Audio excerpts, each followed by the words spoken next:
नमस्कार मित्रांनो, ठाकरे घराण्यातून एक अत्यंत खळबळजनक बातमी समोर आली आहे। आता ठाकरे घराण्यातील आणखी एक व्यक्ती निवडणुकीच्या मैदानात उतरली आहे। कोण आहे ती व्यक्ती जाणून घेऊया संपूर्ण व्हिडिओमध्ये। महाराष्ट्र नवनिर्माण सेनेच्या नेत्यांची राजगडावर बैठक झाली।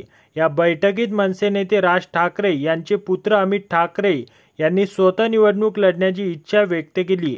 तसेच कोणकोणते नेते निवडणूक लढण्यास इच्छुक आहेत त्याची विचारणा त्यांनी केली। पक्षातील सर्वच नेत्यांना निवडणूक मैदानात उतरण्याचा सल्ला त्यांनी यावेळी दिला। ठाकरे घराण्यातील अनेक जण आता सक्रिय राजकारणात आहेत, परंतु थेट निवडणुकीत आतापर्यंत केवळ आदित्य ठाकरेच उतरले। 2019 मधील विधानसभा निवडणुकीत वरळी मतदारसंघामधून ते निवडून आले। त्यानंतर 2.5 वर्षे ते मंत्री राहिले। त्यानंतर विधानसभा निवडणूक लढवण्याची इच्छा आता अमित ठाकरे यांनी व्यक्त केली।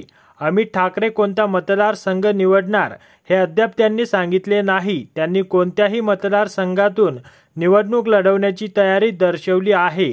मनसे नेते राज ठाकरे यांनी आतापर्यंत पक्षाचे 3 उमेदवार जाहीर केले आहेत।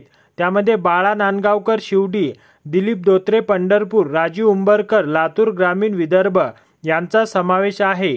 एकूण 200 ते 225 जागांवर निवडणूक लढवण्याची घोषणा राज ठाकरे यांनी केली आहे। त्यामुळे आता मनसेचे आणखी कोणकोणते नेते निवडणुकीच्या मैदानात उतरणार हे काही दिवसात स्पष्ट होणार आहे। रविवारी पुन्हा मनसेची बैठक होणार आहे। त्या बैठकीत कोणकोणते नेते निवडणुकीच्या मैदानात उतरणार त्याचा अहवाल मांडणार आहे।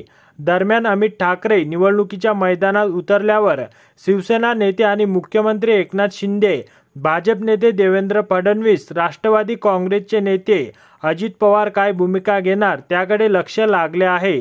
तसेच 2019 मध्ये आदित्य ठाकरे विरोधात मनसेने उमेदवार दिला नव्हता, त्यामुळे उद्धव ठाकरे काय भूमिका घेतात त्याकडे लक्ष असणार आहे।